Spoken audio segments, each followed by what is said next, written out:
बाड्रे GDA ऐं PTI अॻुवाणनि पारां सेप्को जे नाजाइज़ ऐतराज़ डिघी लोड शेडिंग वोल्टेज जी घटि ऐं 11,000 तारुनि जो कमज़ोर थी किरी पवण ख़िलाफ़ दरगाह शरीफ़ खां हैदर चौक ताईं रैली कढी हथनि में बैनर ऐं प्ले कार्ड खणी ज़ोरदार नारेबाज़ी करे एहतिजाजी मुज़ाहिरो कयो वियो। वधीक ॾिसूं था सिंध सोशल न्यूज़ जे नुमाइंदे वाहिद सिंधीअ जी रिपोर्ट। जी नाज़रीन, जे तव्हां ॾिसी रहिया त बाड्र वासी सरापा एहतिजाज बणियल आहिनि सिपको जे नाजाइज़नि ख़िलाफ़। अचो त उन्हनि सां ॻाल्हि ॿोल कयो। बाड्र जो चेयरमैन आहे उनखे हिन थंभनि जो वापडा वारनि खां जेको आहे सो किरायो वठणु खपंदो आहे, छो त हीउ असांजो हक़ आहे ऐं न पर असांखे नाहिल चेयरमैन मिलियो आहे जेको हर महीने में 4 दफ़ा उनजो ट्रांसफार्म सड़ियो पियो आहे। उहो जेको पंहिंजो कमु नथो कराए त ॿिए ग़रीब आवाम जो कहिड़ो साथ ॾींदो। ऐं जे इहो अमल न थियो त असां अदालत जो दरवाज़ो खड़काईंदासीं।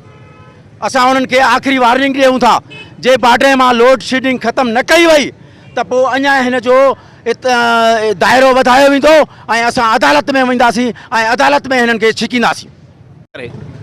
असां तकी शाह में हिकिड़ो फेस आहे जेको 500 घर आहिनि, हिकिड़ो फेस था अचनि जेका राति जो बिजली टांडो बि माना तेज़ ॿरंदो आहे, एतिरी डिम बिजली हले थी, एॾो हज़ार आहे ग़रीब माण्हू काॾे वञे।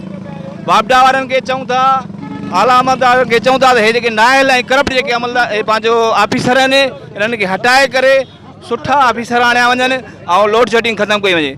हाणे ताज़ो वाक़ियो थियो आहे फाटके ते बाड्र तकी शाह में जेको नाक़िस मटीरियल इस्तेमालु कयो अथनि, जेके आवाम वञे पई धमाके सां 11,000 तारूं किरी पियूं आहिनि। इहो बि शुक्र अल्हम्दुलिल्लाह जो कि माण्हूअ जे मथां न किरी आहे, उहो जानवर हुया उन्हनि जे मथां किरी आहे, उहा मरी विया आहिनि। जेके इंसान जे मथां किरे त उनजी केतिरी जान क़ीमती आहे।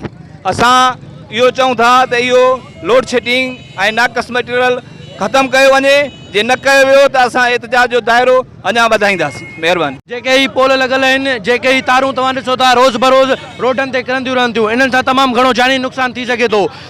असां जुलूस जी सूरत में आयासीं त तव्हां दरगाह चौक खां वेंदे पुराणे शहर ताईं तव्हां ॾिठो त केतिरनि ई हंधनि ते बिजलीअ जूं तारूं किरियल हुयूं, पर हितां जा नाहिल ऑफिसर करप्ट ऑफिसर जेके सेप्को जा आहिनि, जेको पाण में मिली भगत करे तमामु घणो बाड्रे वारनि जे लाइ आज़ार कयो अथनि। ऐं ॾींहों ॾींहुं एॾी तमामु शिदत गर्मी आहे, उन खां पोइ एतिरी वबा हुई कोरोना जे करे, त बि बिजलीअ जो साॻियो ई आज़ार हुयो।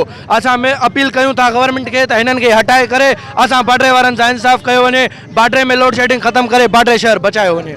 नाज़रीन, जीअं तव्हां बाड्र शहर वासियुनि जूं ॻाल्हियूं ॿुधो जेके सिपको ख़िलाफ़ एहतिजाज करे रहिया हुआ, वाधू जेका लोड शेडिंग कई थी वञे, नाक़िस मटीरियल इस्तेमालु कयो थो वञे ऐं हंधि हंधि ते जेके बिजली जूं तारूं किरियल आहिनि उन ख़िलाफ़ एहतिजाज कयो पियो वञे। वाहिद सिंधी, सिंध सोशल न्यूज़, बाड्रे।